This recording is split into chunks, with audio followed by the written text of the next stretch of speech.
Stoke-on-Trent. Hello, Tony. Hey, I'm there. You all right? Yes, good, thanks. Yeah. I just want to take a bit of issue about how you're dissing everything that the government's done, basically. It's dead easy to sit there and say, that's wrong. Mm-hmm. Yeah. I mean, it's easy. It is. You've got all the Piece facts of and cake. figures and everything. I haven't got no facts. I ain't got no figures. Right. So this Freedom Day on Monday, you don't agree with it? Whether I agree with it or not is neither here nor there. I mean, there seems inevitable what the consequences are going to be. I mean, you prepared to put up with that? So what are you prepared to put up with? You prepared to put up with this being locked down forever? I'm prepared for me to go about my life and you to go about yours, Tony. I'm not running the country. Yeah. No, neither am I. But Right. you get all the critics coming on and saying, yeah, we can't do this, we can't do that. Mm-hmm. And basically, I'm thinking most of the population or the vulnerable people have been jabbed, double jabbed, whatever you call it. Yeah. And it's about time that the country opened up. Right. But even as other every time I countries, listen- even as other Sorry? countries, even as other countries which have got far less cases than we do are closing down. We're the only one that appears to be opening, and we've got more cases than anywhere else on Well, Earth. what's wrong with that? It's been a bit courageous, and it's been a bit. What's wrong with that? Well, you know what else is courageous, Tony? Closing your eyes and walking into traffic. So what do you want to do? Close your eyes and just sleep, or go into a slumber? Well, let me put it to you like this: have you had 2 jabs? Okay. Yes. Okay. Now a variant comes along. Because we've opened up and people are mingling all hugger-mugger, and a variant comes along that avoids the vaccine. Wait a minute, that avoids the vaccine, and kills you stone dead. Are you okay with that? Nick. From the very start of this pandemic, Not do you answering the think question. this? No. Do you think from the very start of this pandemic, do you think this society has taken all the rules, done everything that they're supposed to do? Because I don't. Overall, pretty much, yes. What, when you're looking in shop aisles and there's people taking toilet rolls and the last past the bake off the shelves? Yeah, well, that's not against the rules. No, it's not. I mean, somebody's got to take the last toilet roll off the shelf. What I'm saying, Nick, is we've not abided by all the rules. I think we pretty much have. It's quite extraordinary how we've abided by the rules. These privations, they've taken our lives away from us, and we've been good as gold. Good little boys we have. No, we haven't been good little boys. Pretty and much, girls at all. absolutely, yes. No, we've been very, very selfish, Nick. We've been very selfish. I seriously do not agree with that at all. Not where I live, Tony. Okay. Maybe up your way. No. Well, you can't just isolate one area. Well, you just said that. I'm saying I have not experienced that, Tony. I have not been to Stoke-on-Trent, but your experience presumably is based on living in Stoke-on-Trent. If you're telling me that's what the people in Stoke-on-Trent are like, I'll have to take your word for it. Well, I should imagine it's countrywide, Nick. Yeah, but anyway, and my experience of the country, not including Stoke-on-Trent, is that people have been good as gold. I don't think so, Nick. Considering what has been taken from us, I think we've been remarkably placid and compliant. We've been very selfish. In what way? Apart from that taking the last toilet roll off the shelf thing, I mean, apart from that, right at the beginning of the pandemic, when the shops were being like stripped bare of toilet roll, it's kind of understandable because it's something you don't want to run out of. I mean, it doesn't matter if you run out of bread so much, you've got an alternative for bread, but you ain't got no alternative for toilet roll, especially if you ain't got no kitchen roll. I'm sure you didn't rush to the shelves for the last toilet rolls. I tell you what, Tony, I swerved the supermarkets entirely because I knew that there weren't any there. So I went to corner shops in the middle of the night because I knew they'd have them. Yeah, well, I work night shifts. I'm the police. I work for the police, and I did not find anything to eat when I knocked off shift. You didn't Well, find anything to eat? No. Not Where in the were you Tesco. looking? In the Tesco aisles, mate. There was nothing to eat?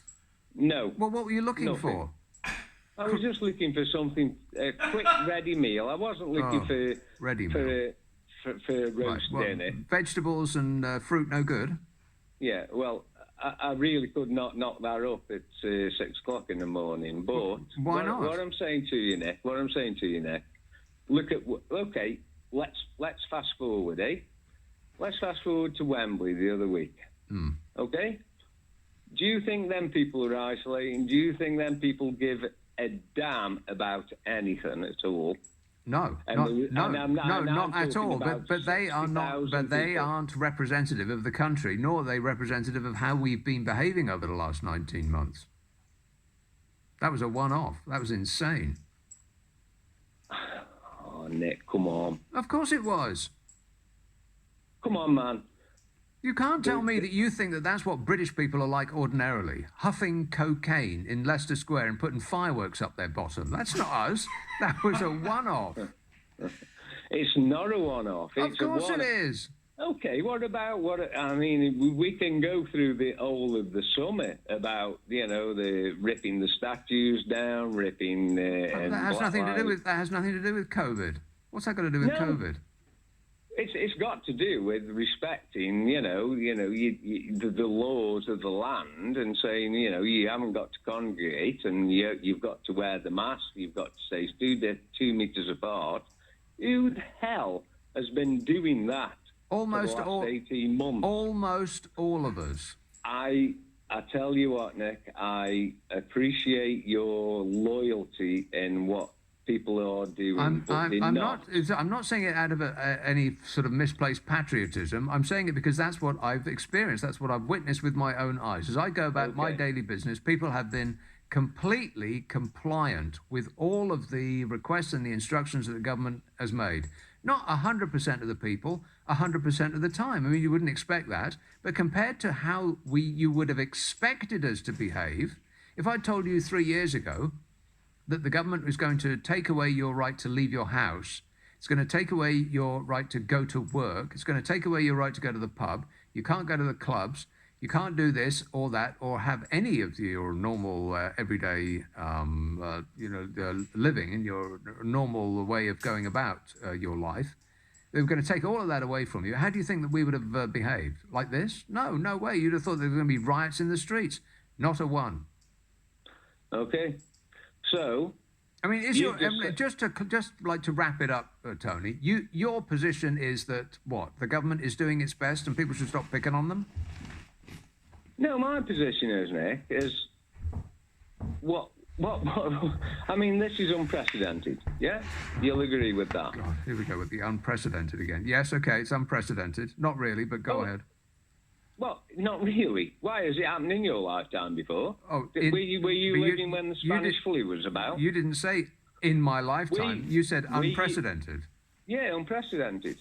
Which means were you living when the Spanish flu was about? No, that's not what it means. But anyway, let's skip over that. That's not what unprecedented means. But go ahead. Nick, if I'm mixing you up a bit, you're not mixing me up, Tony. You are tripping yourself up. But let's not get stuck up on what unprecedented means. Go ahead. Right. So Monday, okay, we Freedom Day, whatever you call it. Freedom Day is what you call it. Yes. No, I don't call it Freedom Day. You just did though. You just did. No. Okay. I don't call it that. But you just did, the moniker that's been put on. Right. Okay. Yes. Okay. Freedom Day. You just said to me all these issues that have happened for the last 18 months, the self-isolation, blah, blah. Yeah. Okay. Yeah. And you want to not to do that. You don't want to release that. You want to keep that in state. I think that there's some things that would be sensible to continue doing, yes, where the government wants us to be able to just throw off everything that's been restricting us up to this point, because that's what Freedom Day means. This is what they've been, advertising for a good long while now.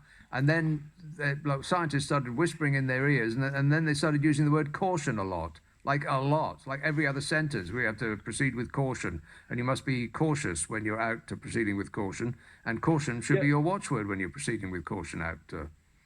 Yeah, I agree, Nick. But don't you think people have got the right to, you know, sort of look after themselves and think for themselves? Do you not think that's a possibility? If you were if your actions only affected yourself, yes. But as we know, that's not the case here. Well, you've just told me that everybody's complied. 90% of people have complied. So well, I didn't say 90%. I said most. I said most of the time, most of the people have complied with most of their instructions. Yeah, I think we've been amazingly well behaved. Right. So why can't we be amazingly well behaved after Freedom Day and just sort of look after one another and wear masks where appropriate? Exactly. That's what I'm suggesting. That's what we should do. Yeah, but the government doesn't have to. It's not a nanny state. The government doesn't have to say. Well, right, it very much depends, Tony. If there's selfish people who aren't remotely interested, aren't remotely interested in the protecting others than themselves, then yeah, there should be rules and regulations. Nah, you've just said there's no selfish people around, or very few. No, I didn't. I said around. that people have been obeying the rules.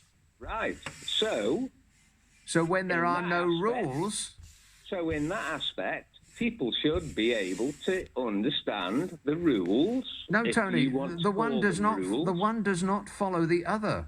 If there are rules, then people know what to do. If there are no rules, then people will just revert to their own selfish ways. I'm guessing that includes you too. Tony, it's been, well, mostly painful, actually. It's been mostly painful, but I got to go because I'm past the break and I just can't stand it anymore. You go on your maskless way, as I'm sure you will. Chelsea, hello, Peter.